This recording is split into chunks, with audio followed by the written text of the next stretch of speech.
So Beyond Good and Evil 2 is one of Ubisoft's biggest endeavors right now in the open world gaming space. It's going to be offering single player and multiplayer in a shared universe, and it's looking quite impressive. Today we've got some brand new concept art that you may have missed out on, plus some new details about the economy and even pets. So let's go over the brand new concept art first. So this comes from the official Ubisoft Beyond Good and Evil 2 blog.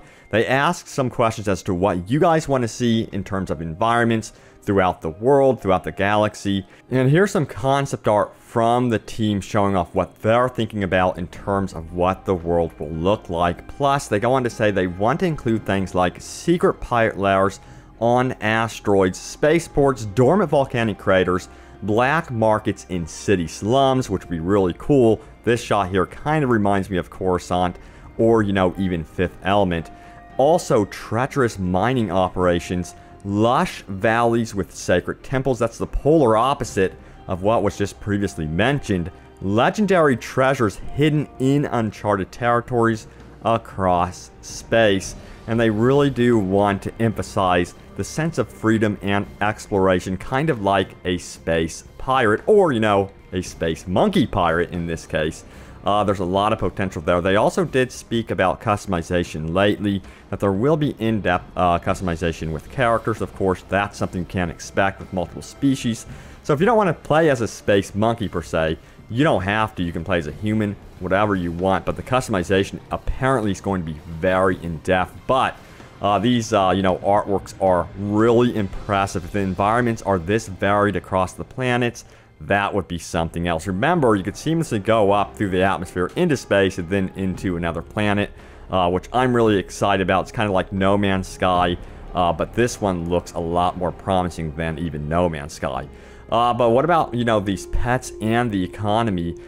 So they did also another blog update talking about something called hybrid slavery. And they say hybrid slavery is the keystone of System 3's economy. The hybrid slave codes made slavery a permanent condition. Inherited through trademark genomes, and defined hybrid slaves are property. They're inanimate objects with no feelings and no rights. They go on to say, we imagine the society might use hybrids as customizable house pets, corporate bodyguards conditioned to obey, trackers to hunt down fugitive slaves, a source of spare organs for their owners, combatants in hybrid blood sport arenas, pleasure providers, and forced labor for resource or agriculture exploitations.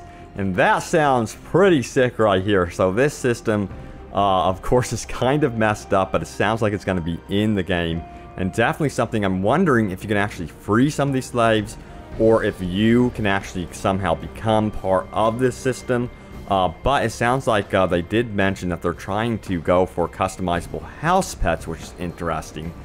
So it sounds like it could be like a basis of a very controversial story arc in the game, which would be pretty cool to explore, trying to free the slaves, or maybe you're the polar opposite, trying to, you know, push some of these activities on the world or participate in them.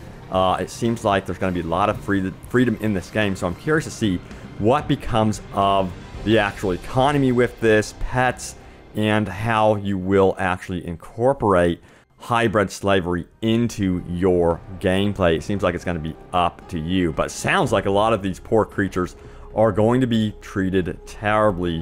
What is going to be your response? But again, we got some new concept art showing off some of these poor hybrid slaves and how they're being used. But then again, they did show this concept art of the little pig here that looks like it's having a good time. It's just a pet, so it looks like you can have a lot of fun with it, or go the polar opposite with it and actually treat these creatures terribly, use them as a source of spare organs like they said before, use them in hybrid blood sport arenas. So this is something that the team is considering.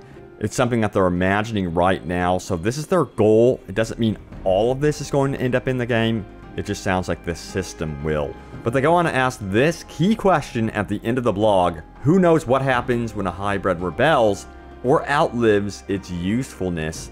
So that is going to be the interesting question. Will a hybrid rebel against you? Sounds like a very potential and very cool gameplay feature for sure. But there's the latest happenings around one of the most ambitious looking open world games from Ubisoft. You know, Ubisoft, they're constantly working on a ton of stuff.